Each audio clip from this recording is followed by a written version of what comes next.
ओम।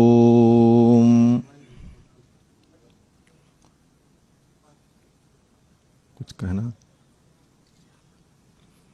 हरि ओम तच्छंजोरा वृणीमहे गातुं यज्ञाय गातुं यज्ञपतये दैवी स्वस्तिरस्तु न स्वस्तिर्मानुषेभ्यः ऊर्ध्वं जिगातु भेषजं शन्नो अस्तु द्विपदे शं चतुष्पदे रामाय रामभद्राय रामचन्द्राय वेधसे रघुनाथाय नाथाय सीतायाः पतये नमः।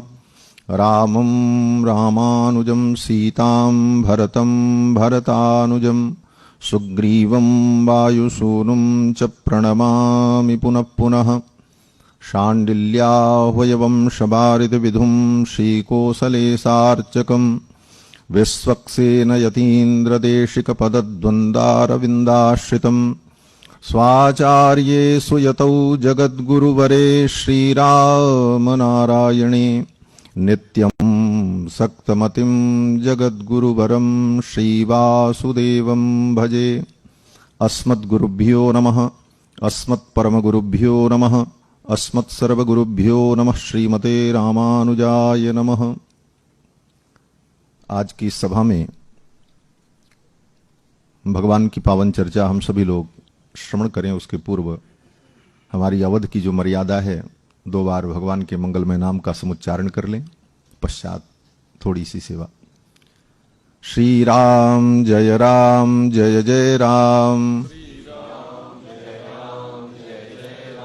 श्री राम जय जय राम, श्री राम जय जय राम,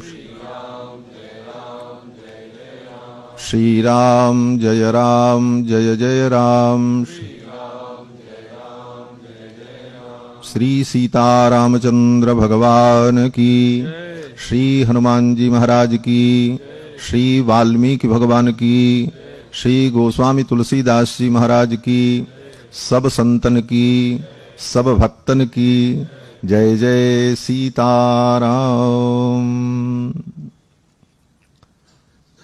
परमाध्यक्ष अनंत कोटि ब्रह्मांड नायक सर्वेश्वरेश्वर पुराण पुरुषोत्तम भक्त वांछा कल्पतरु जानकी जानि धनुष्पाणि भगवान श्री रघुनंदन, हमारे सम्मुख विराजमान श्री राम कथा के महान उद्गाता विश्ववंद्य पूज्य श्री मुरारी बापू जी एवं मंच पर विराजमान समस्त विपश्चित वरेण्यगण एवं दूर दूर से आए हुए अनेक तीर्थों से पधारे हुए राम कथा के गायक, वाचक, चिंतक, समीक्षक, सभी विद्वानगण एवं भगवत कथा रस रसिक, भगवत प्रेम पथपथिक धर्मानुरागी सज्जनों, श्रद्धामयी माताओं, आज प्रतिवर्ष की भांति गोस्वामी तुलसीदास जी की पावन जयंती के अवसर पर आयोजित इस पावन कार्यक्रम में प्रथम बार मुझे सहभाग करने का सौभाग्य प्राप्त हो रहा है और भगवान की महती कृपा कि इस कार्यक्रम के अंतर्गत पूज्य बापू जी के द्वारा वाल्मीकि अवार्ड के लिए मेरे नाम का चयन किया गया, जैसा कि आप सभी लोगों को विदित है। मुख्य रूप से वाल्मीकि रामायण के अवार्ड की योग्यता तो मेरे अंदर नहीं है, फिर भी संतों ने अगर स्वीकार किया है और महापुरुषों की इच्छा है तो हम तो महापुरुष और संतों के अधीन हैं, इसलिए हमारी भी स्वीकृति है। महर्षि वाल्मीकि के विषय में अभी हमारे पूर्व वक्ता बड़ी ही अच्छी बातें आपके सम्मुख रख रहे थे। महर्षि वाल्मीकि आदि कवि हैं और वाल्मीकि की रचना रामायण अद्भुत काव्य है। रामायण के गांभीर्य को समझने के लिए श्रीमद् वाल्मीकि रामायण की विभिन्न टीकाओं का जब स्वाध्याय किया जाए तब वाल्मीकि रामायण के गांभीर्य का अनुभव होता है। हमारे आचार्यों ने कहा है कि भक्त्या भागवतम शास्त्रम, भागवत ग्रंथ बड़ा कठिन ग्रंथ है। विद्वानों में ये बात आप सुनते हैं, प्रचलित है कि विद्यावताम भागवते परीक्षा, विद्वानों की परीक्षा भागवत में होती है, कौन कितना बड़ा विद्वान है। इतना कठिन ग्रंथ है, लेकिन कठिन होते हुए भी भागवत ग्रंथ भक्ति प्रधान है। अगर हृदय में भक्ति है तो भागवत का भाव हृदय में आ जाता है। भक्ति की बड़ी महिमा है। हमारी पूर्व वक्ता भक्ति की महिमा सुना रही थी। भक्ति क्या है? भक्ति की बड़ी व्याख्याएं हैं। देवर्षि नारद तो कहते हैं हृषिकेण हृषिकेश सेवनम भक्ति रुच्यते। अपनी इंद्रियों के द्वारा, समस्त इंद्रियों के द्वारा हृषिकेश का सेवन करना, इसका नाम भक्ति। हृषिकेण हृषिकेश सेवनम भक्ति रुच्यते। श्री वेदांत देशिक स्वामी जी महाराज जो भगवान के वैकुंठ के घंटा के अवतार हैं, सजयतु भगवान विष्णु घंटा अवतारः, वे श्री वेदांत देशिक स्वामी जी कहते हैं महनीय विषये प्रीति ही भक्ति ही। महान के विषय में जो प्रीति है, उस प्रीति का नाम भक्ति है। और महान कौन है? परमात्मा अणोर अणियान महतो महीयान। और श्री गौड़ीय संप्रदाय के आचार्य गोस्वामी पाद कहते हैं अन्याभिलाषिता शून्यम ज्ञान कर्माद्यनावृतम आनुकूल्येन कृष्णानुशीलनम भक्ति रुच्यते। श्री गोस्वामी रूप गोस्वामी पाद कहते हैं कि अन्याभिलाषिता शून्यम, समस्त अभिलाषाओं से शून्य होकर, ज्ञान कर्माद्यनावृतम, ज्ञान कर्म से अनावृत भक्ति ऐसी न हो कि ज्ञान और कर्म उसको आच्छादित कर ले, ढक ले। ज्ञान और कर्म से अनाच्छादित भक्ति, ज्ञान कर्माद्यनावृतम आनुकूल्येन कृष्णानुशीलनम, अनुकूलता पूर्वक कृष्ण का, परमात्मा का अनुशीलन करना, इसका नाम भक्ति है। आनुकूल्येन कृष्णानुशीलनम भक्ति रुच्यते। मूल रूप से भगवान के प्रति विशुद्ध स्वार्थ रहित जो स्मरण है, जो प्रेम है, उस प्रेम का नाम भक्ति है। और भक्ति के सिद्धांत को पुष्ट करने वाला ग्रंथ श्रीमद् भागवत महापुराण। भगवान के चरणों में भक्ति हो तो भागवत ग्रंथ समझ में आ जाता है। भक्त्या भागवतम शास्त्रम, अगर भक्ति है तो भागवत शास्त्र को आप हृदयंगम कर लेंगे। और महाभारत को कहते हैं भक्त्या युक्त्या च भारतम, भक्ति भी हो और भक्ति के साथ साथ युक्ति हो, तर्क बल हो, प्रेजेंस ऑफ माइंड, तर्क शक्ति हो, तब आप महाभारत के तथ्यों को हृदयंगम कर पाएंगे। भक्त्या युक्त्या च भारतम। और वाल्मीकि के विषय में कहते हैं भक्त्या युक्त्या च व्युत्पत्त्या भाति रामायणम पर्व। भक्ति भी हो, युक्ति भी हो और व्युत्पत्ति भी हो। व्युत्पत्ति माने शब्द का ज्ञान, शब्द की उत्पत्ति व्युत्पत्ति समीक्षा करने का सामर्थ्य। भक्त्या युक्त्या च व्युत्पत्त्या भाति रामायणम पर्व। ऐसा अद्भुत काव्य रामायण काव्य। रामायण काव्य के गांभीर्य को अनुभव करना हो तो आचार्यों की टीकाओं का अनुसरण करना चाहिए। हमारे आचार्य भगवत पाद श्री रामानुजाचार्य आज से 1000 वर्ष पूर्व इस धरामंडल पर अवतरित हुए। भगवान के अनुज लक्ष्मण के अवतार हैं रामानुजाचार्य। आदौ जगदाधारः शेषः तदनु सुमित्रानंदन वेश। आदि में वो आदि शेष हैं, त्रेता में वो सुमित्रानंदन हैं, और द्वापर में बोले तदुपरि धृत हल मुशल विशेषा। द्वापर में हल और मुशल को धारण करने वाले वे बलराम हैं। और तदनंतर मम गुरुवर एषः, और कलयुग में वही जगत गुरु रामानुजाचार्य के रूप में प्रकट हुए। रामानुज, भगवान श्री रामानुजाचार्य ने अपने गुरुदेव श्री शैलपूर्ण स्वामी से 18 बार वाल्मीकि रामायण का सांगोपांग अध्ययन किया था। एक बार नहीं, 18 बार महर्षि भगवान रामानुजाचार्य ने अपने गुरु श्री शैलपूर्ण स्वामी जी से तिरुपति बालाजी में रहकर, तिरुपति बालाजी में शैलपूर्ण नाम के एक आचार्य रहते थे, बड़े विद्वान रामायण के, उनके चरणों में रहकर 18 बार आद्योपांत वाल्मीकि रामायण को भगवान रामानुजाचार्य ने पढ़ा। और 18 बार में उनके आचार्य ने 18 प्रकार के भिन्न भिन्न अर्थ बताए।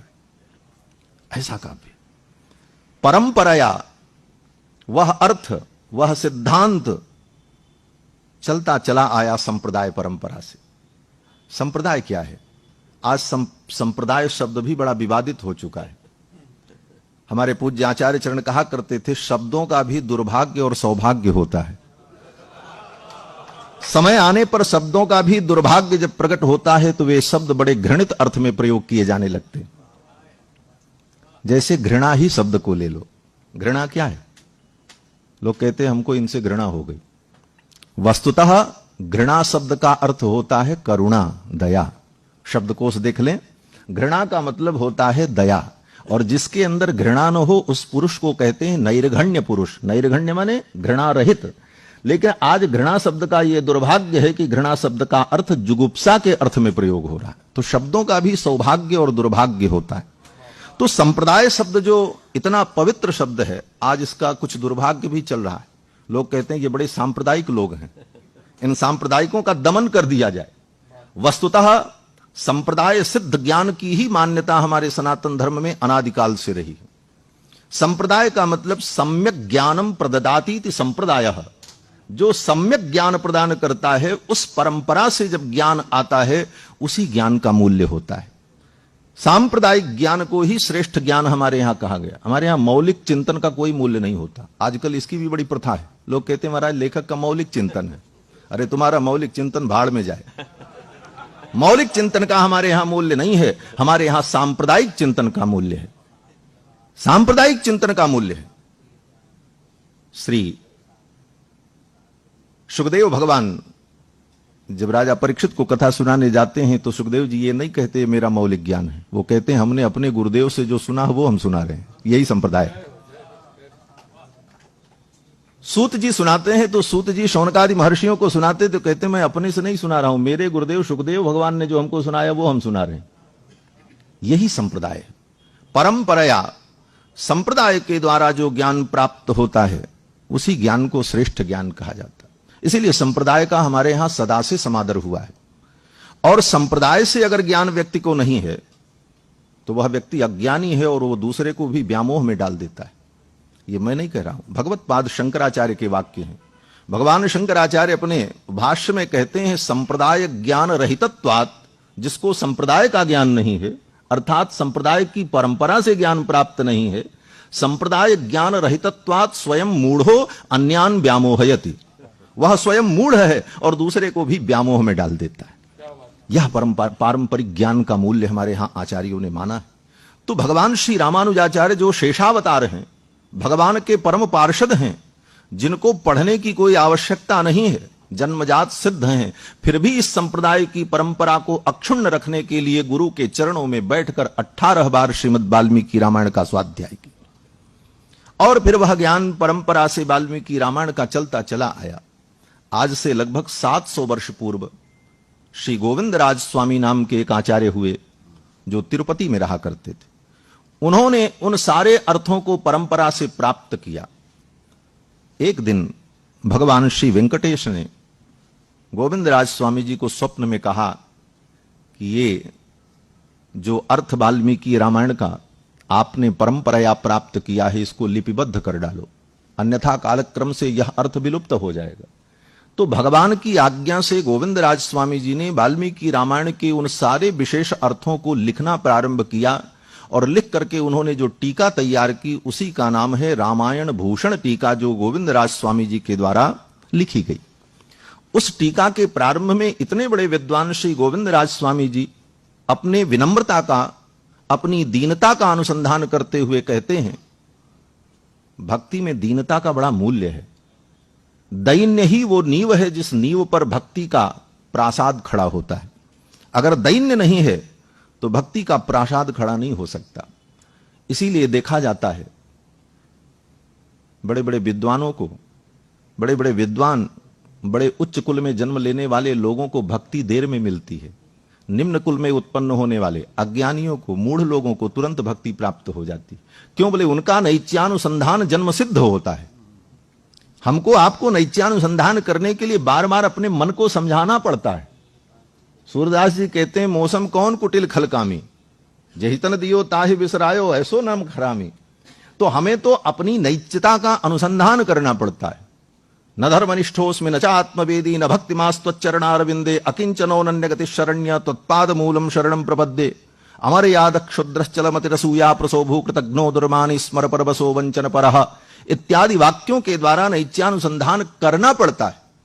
लेकिन उन जन्मजात दीनहीन लोगों में अनुसंधान की आवश्यकता नहीं होती, उनमें नैत्यानुसंधान स्वतः सिद्ध होता है, इसलिए उनकी भक्ति शीघ्र सिद्ध हो जाती है, इसलिए उनमें भक्ति का प्रादुर्भाव शीघ्र हो जाता है। सबरी इत्यादि में भक्ति का जो प्रादुर्भाव हुआ, बड़े बड़े मुनियों को भक्ति प्राप्त नहीं हुई, सबरी को पहले ही से प्राप्त है। क्यों? क्योंकि नैत्यानुसंधान उनका जन्म सिद्ध था। तो श्री गोविंदराज स्वामी जी महाराज अपनी टीका के प्रारंभ में नैत्यानुसंधान करते हुए कहते हैं, क्वाहम मंदमतिर गभीर हृदयम रामायणम तत्क्वच। कहां मैं मंदमती?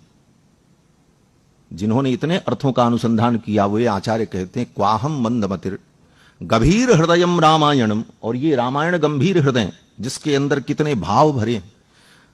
क्वाहम मंदमतिर गभीर हृदयम रामायणम तत्क्वच व्याख्यानेस्य परिभ्रमन्नहमहो हासास्पदम धीमताम। अगर मैं इसका व्याख्यान करने बैठूं तो इन बुद्धिमानों के बीच में हंसी का पात्र बन जाऊंगा। मैं क्या व्याख्यान कर पाऊं?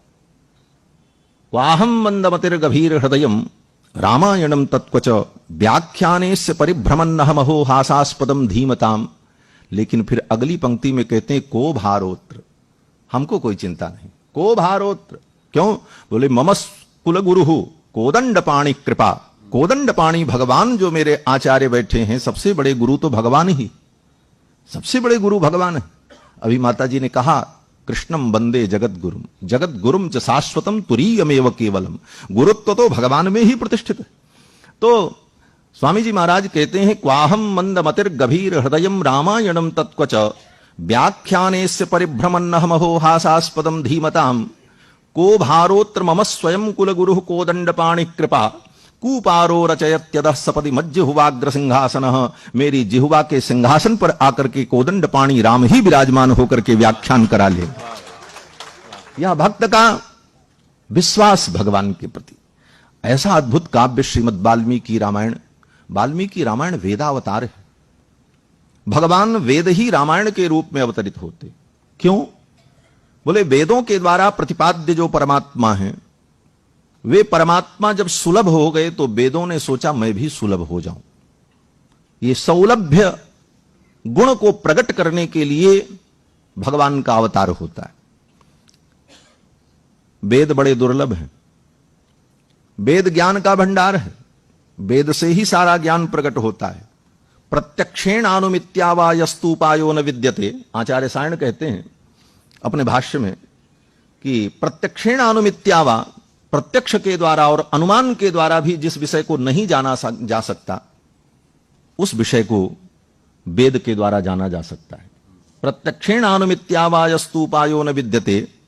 जिस चीज को हम प्रत्यक्ष और अनुमान से नहीं जान सकते, उन चीजों को भी जिसके द्वारा हम जान लें, तस्मात् वेदस्य वेदता। इसीलिए वेद की वेदता है कि वेद हमको उन विषयों का भी अनुभव करा देता है जिनका अनुभव हम प्रत्यक्ष और अनुमान के द्वारा भी नहीं कर सकते।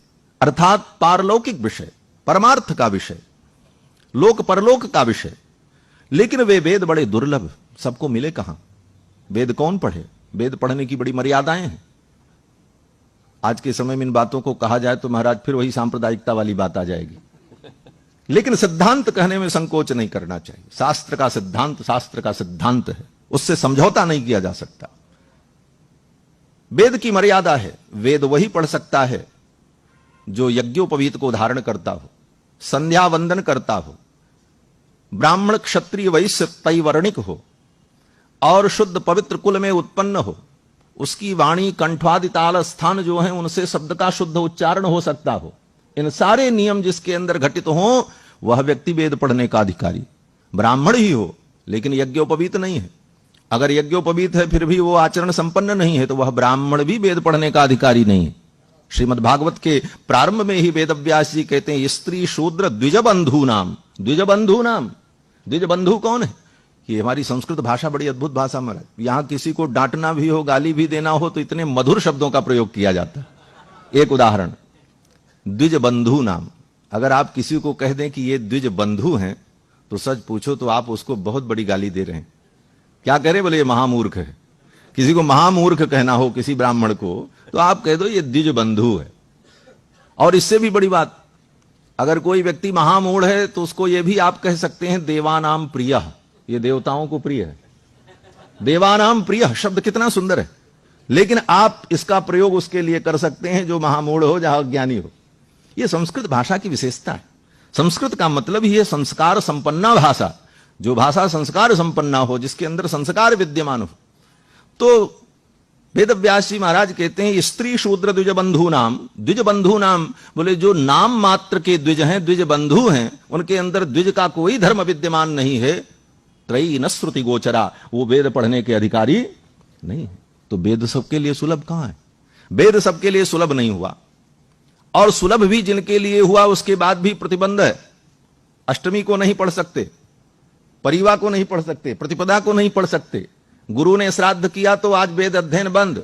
शिष्य के घर में श्राद्ध हुआ तो वेद का अध्ययन बंद। गुरु शिष्य पढ़ने बैठे, दोनों के बीच से कोई व्यक्ति निकल गया, अनध्याय हो गया, पाठ बंद। इसीलिए कथा में आमने सामने किसी को नहीं आना जाना चाहिए। ये एक प्रकार से अध्ययन है। लोग समझते नहीं इसका मतलब। लोग कहते हैं महाराज आगे से निकल गए तो क्या गड़बड़ हो गया? बोले बहुत बड़ी गड़बड़ बात हो गई। ज्ञान का जो आदान प्रदान चल रहा था, ज्ञान यज्ञ चल रहा था, उसके बीच में जो रास्ता है इसको कहते हैं असंचर। इसको संस्कृत में असंचर कहा जाता है। ये मार्ग नहीं है, ये मार्ग बंद है। लेकिन इधर से कोई असंचर से चला गया तो ये एक रूप से समझो कि ये स्वाध्याय और पाठ और प्रवचन का जो विषय चल रहा था ये खंडित हो गया। इसलिए बीच से नहीं जाना चाहिए।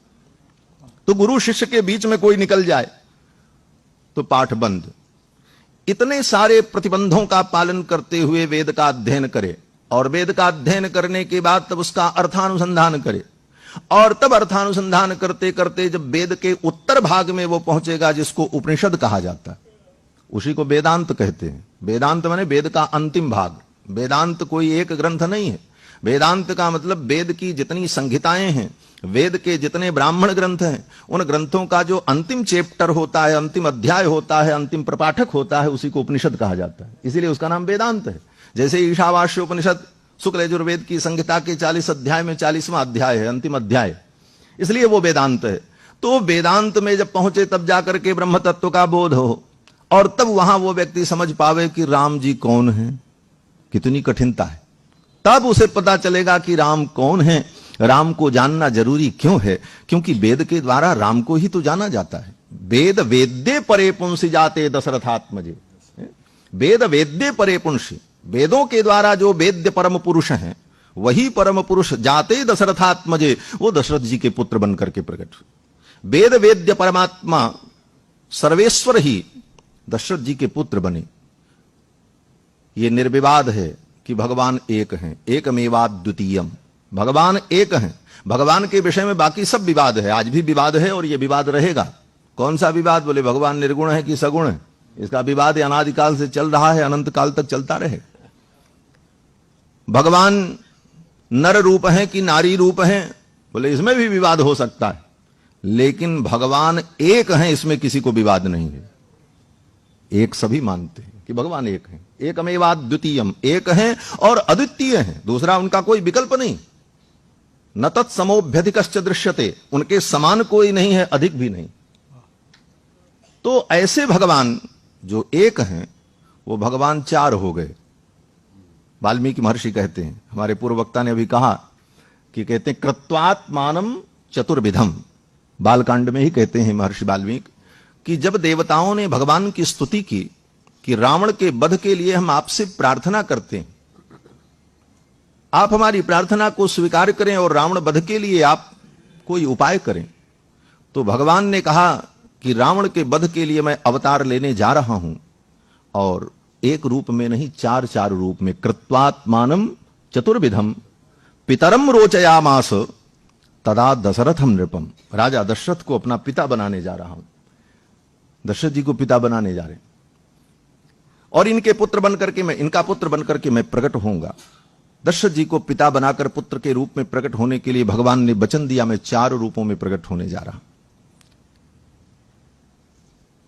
भगवान 4 रूपों में प्रकट हो गए, राम लक्ष्मण भरत शत्रुघ्न। तब वेदों ने विचार किया कि हम तो पहले ही से 4 हैं, ये तो आप 4 बने हैं, हम तो पहले ही से 4 हैं, ऋग्वेद, यजुर्वेद, सामवेद, अथर्ववेद। तब भगवान ने विचार किया, देखो भगवान और वेद में कोई अंतर नहीं, यहां बड़े बड़े विद्वान बैठे हैं, मेरी जबान पकड़ लेंगे, अगर कुछ भी मैं बोला तो यहां बड़े बड़े विद्वान बैठे, सब विद्वान हैं और सबने खूब अनुभव किया है। श्रीमद् भागवत में वेदव्यास जी कहते हैं वेद और भगवान में कोई अंतर नहीं है। वेदो नारायण साक्षात स्वयंभूरिति सुश्रुमः, वेदो नारायण साक्षात स्वयंभूरिति सुश्रुमः, भगवान में और वेद में कोई अंतर नहीं है। तो भगवान 4 रूपों में जब प्रकट हो गए, एक भगवान, तो वेदों ने विचार किया हम तो 4 पहले से ही थे, तो जब एक जो थे वो 4 हो गए तो हम चारों मिलकर के एक हो जाएं। और वही चारों वेद एक होकर के रामायण के रूप में प्रकट हो गए। लेकिन एक होने के बाद भी शब्द ब्रह्म है वेद। वेद क्या है? शब्द ब्रह्म है। तो एक होने के बाद भी, रामायण के रूप में प्रकट होने के बाद भी उनका जो नाम है वो नाम 4 ही अक्षर का था, रामायण। मानो चारों वेद ही शब्द ब्रह्म के रूप में प्रकट हैं। वेदो नारायण साक्षात स्वयंभूरिति सुश्रुमः। तो कहते हैं कि वेद वेद्ये परे पुंसि जाते दशरथात्मजे, वेद प्राचेद सादासीत साक्षात रामायणात्मना। जब भगवान दशरथ नंदन बनकर के प्रकट हो गए, तब वेदों ने विचार किया कि मैं किसके माध्यम से प्रकट हूं। तब वेदों ने निर्णय किया वेद प्राचेद सादासीत, वेद जो है प्रचेता के पुत्र प्राचेतस महर्षि वाल्मीकि के द्वारा रामायण के रूप में अवतार लेते हैं। वेद प्राचेत सादासीत साक्षात रामायणात्मना। अब ये प्राचेतस महर्षि जो वाल्मीकि हैं, वाल्मीकि के विषय में भी बड़ी बड़ी भ्रांतियां हैं समाज। वाल्मीकि चोर थे, डाकू थे, ऐसे थे, वैसे थे, बड़ी बड़ी बातें हैं। लेकिन वाल्मीकि रामायण के आधार पर अगर महर्षि वाल्मीकि के स्वरूप का निर्णय किया जाए तो महर्षि वाल्मीकि ने स्वयं अपने रामायण में लिखा है, न स्मरामि अनृतम वाक्यम। यही वाक्य उत्तरकांड में कहते हैं। जब सीता जी को निर्दोष सिद्ध करने के लिए भगवान के दरबार में लेकर के महर्षि वाल्मीकि आए, तो वाल्मीकि जी कहते हैं न स्मरामि अनृतम वाक्यम, मुझे स्मरण नहीं है कि कभी मैंने झूठ बोला हो, मैंने कोई पाप किया हो। आपकी ये सीता परम पवित्र है और मैं वचन देता हूं, ये लव और कुश ये दोनों आपके पुत्र हैं और मैंने कभी किसी जन्म में कोई पाप नहीं किया है। मैं प्रचेता का पुत्र हूं, प्राचेतसो हम दशमः, मैं प्रचेता का 10वां पुत्र हूं और मैंने जीवन में कभी कोई पाप नहीं किया। किसी जन्मांतर में मैंने पाप किया हो यह भी मुझे स्मरण नहीं है। इसलिए मैं कहता हूं कि सीता परम पवित्र है। हे रघुनंदन, आप इन्हें स्वीकार कर। यह रामायण का अंतिम विराम यही होता है। तो महर्षि वाल्मीकि कोई चोर डाकू नहीं थे। और रही बात कि कुछ पंक्तियां ऐसी मिलती हैं परवर्ती विद्वानों के द्वारा जिसके आधार पर वाल्मीकि को चोर डाकू कहने का लोग प्रयास करते हैं, तो उसका अपनी बुद्धि और विवेक के द्वारा समाधान ढूंढ लेना चाहिए। महर्षि वाल्मीकि परम तपस्वी और राम मंत्रानुसंधान संदुक्षित हृदय, राम मंत्र के अनुसंधान से जिनका हृदय संदुक्षित है, ऐसे महर्षि वाल्मीकि के द्वारा चारों वेदों ने अवतार ग्रहण किया। प्राचेत सादासीत साक्षात रामायणात्मना, ऐसा अद्भुत काव्य श्रीमद् वाल्मीकि रामायण। हमारे पूर्व वक्ता ने कहा कि श्रीमद् वाल्मीकि रामायण में भगवान को नर कहा गया, भगवान कम कहा गया, प्रभु नहीं कहा गया, ऐसा भी शब्द आया। परंतु वाल्मीकि रामायण में जो बात आपने कही तथ्य वही है कि भगवान की भगवत्ता को छिपाए रखने के लिए महर्षि वाल्मीकि ने कहीं स्पष्ट नहीं किया। लेकिन ध्यान से वाल्मीकि रामायण का स्वाध्याय करें तो एक जगह पर नहीं, अनेकों जगह पर वाल्मीकि रामायण में भगवान की भगवत्ता प्रकट होती। किसी ग्रंथ के तात्पर्य को निर्णय करने के लिए 6 हेतु होते हैं। 6 हेतुओं के द्वारा ग्रंथ के तात्पर्य को समझा जाता है। वो हेतु क्या है? उपक्रमोपसंहार, अभ्यास पूर्वता फलम, अर्थवादोपपत्तिश्च, षट तात्पर्य निर्णय। इन 6 चीजों के द्वारा ग्रंथ के तात्पर्य का निर्णय किया जाता है। इसीलिए मनमाना निर्णय मान्य नहीं होता। उपक्रमोपसंहार, पहले देखना चाहिए ग्रंथ का उपक्रम कहां से हो रहा है, शुरुआत कहां से हो रही। शुरुआत का विषय क्या है? उपक्रम, उपसंहार, दूसरा हेतु उपसंहार होता है। उपसंहार कहां हो रहा है, किस विषय में, किस अर्थ में हो रहा? उपक्रमोपसंहार। अभ्यास, उस ग्रंथ में बार बार कौन सी बातें कही जा रही, कौन सी बात बार बार रिपीट हो रही, अभ्यास। अपूर्वता, अपूर्वता का मतलब जो बात पहले कहीं नहीं कही गई है, नई बात कही जा रही है, इति अपूर्वता, वो अपूर्वता। फलम, इस ग्रंथ में जो बातें कही जा रही उसको समझने का फल क्या है, उस फल से भी उस अर्थ का निर्णय होता, अपूर्वता फलम। अर्थवादोपपत्तिश्च, अर्थवाद, अर्थवाद माने उसकी बार बार प्रशंसा अन्यत्र जो की गई वह भी एक हेतु होता है, अर्थवादोपपत्तिश्च। और उपपत्ति, उपपत्ति माने निष्कर्ष, निष्कर्ष क्या निकला, इन 6 हेतुओं के द्वारा किसी ग्रंथ के तात्पर्य का निर्णय किया जाता है। उपक्रमोपसंहार, अभ्यास, पूर्वता, फलम, अर्थवादोपपत्तिश्च, षट तात्पर्य निर्णय। तो वाल्मीकि रामायण में इन 6 घटकों को अगर घटाया जाए तो वाल्मीकि रामायण में सर्वत्र राम की महत्ता और उनकी ईश्वरता, उनकी सर्वज्ञता, उनकी सर्वेश्वरता, अखिल कोटि ब्रह्मांड नायकता, ये सारे तथ्य स्वतः सिद्ध हो जाते, स्वतः सिद्ध हो जाते। एक दो उदाहरण देकर के, समय है 5 मिनट, तो एक दो उदाहरण श्रीमद् वाल्मीकि रामायण। सबसे पहले जो प्रश्न देवर्षि नारद से महर्षि वाल्मीकि ने किया, तपस्वाध्याय नृतम तपस्वी वाग्विदांबरम नारदम परिपप्रच्छ वाल्मीकि मुनिपुंगवम कौन्नस्मिन् सांप्रतम लोके गुणवान कश्च वीर्यवान धर्मज्ञश्च कृतज्ञश्च सत्यवाक्यो दृढ़व्रतः चारित्रेण च को युक्तः सर्वभूतेषु को हितः इत्यादि श्लोकों में महर्षि वाल्मीकि ने देवर्षि नारद से प्रश्न किया कि इस समय सर्वश्रेष्ठ पुरुष कौन है, और भगवान का नाम लेने के पहले गुणवान भगवान को कहा। कौन्नस्मिन् सांप्रतम लोके गुणवान, ये गुणवान शब्द पर गोविंद राज स्वामी जी ने बड़ी सुंदर व्याख्या लिखी है, मैं कितना सुनाऊंगा, समय तो नहीं है। गुणवान का अर्थ वहां पर किया कि इस गुणवान शब्द के द्वारा महर्षि वाल्मीकि रामायण के प्रारंभ में ही स्पष्ट कर देना चाहते हैं कि भगवान कभी निर्गुण नहीं है, भगवान सदा गुणवान ही है। इति सिद्धांत आदि काव्य वाल्मीकि रामायण परम प्रमाण है। गुणवान, वो निर्गुण नहीं हो सकते। अब निर्गुण और सगुण में अंतर क्या है? ऐसे तो सगुण ही अगुण ही नहीं कछु भेदा, गोस्वामी पाद कहते हैं। गोस्वामी जी कोई और नहीं है, वाल्मीकि जी हैं। कलिकुटिल जीवन स्तार हित वाल्मीकि तुलसी भयो, कलिकुटिल जीवन स्तार हित वाल्मीकि तुलसी भयो संसार अपार के पार को सुगम रूप नवका लयो। पूज्यपाद श्री नाभादास जी महाराज भक्तमाल में गोस्वामी जी को अपने भक्तमाल की सुमेर मानते हैं, ये सुमेर है। तो गोस्वामी तुलसीदास जी महाराज कहते हैं निर्गुण और सगुण में कोई अंतर नहीं।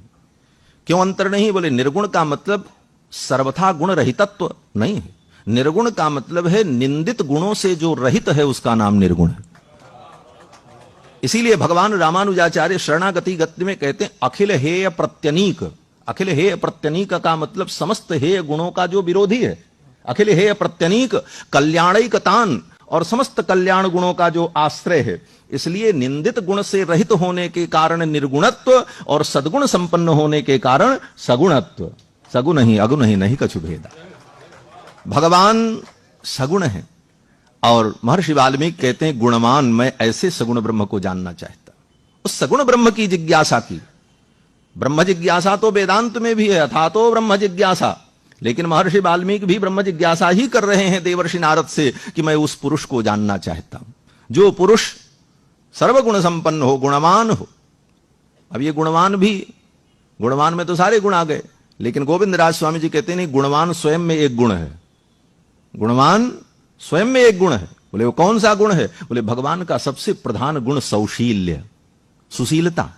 इस गुण की चर्चा कर दी। सौशील्य क्या है? सुशीलता किसे कहते हैं? बोले सौशील्य उसे कहते हैं नीचई सहा, नीच से नीच व्यक्ति के साथ निरंध्रेण संश्लेषः सौशील्यम। नीच से नीच प्राणी हो लेकिन उससे भी मिलने में जो संकोच न करे और उसको भी हृदय से लगा ले, इसी का नाम सौशील्य। ये गोविंद राज स्वामी जी की व्याख्या है।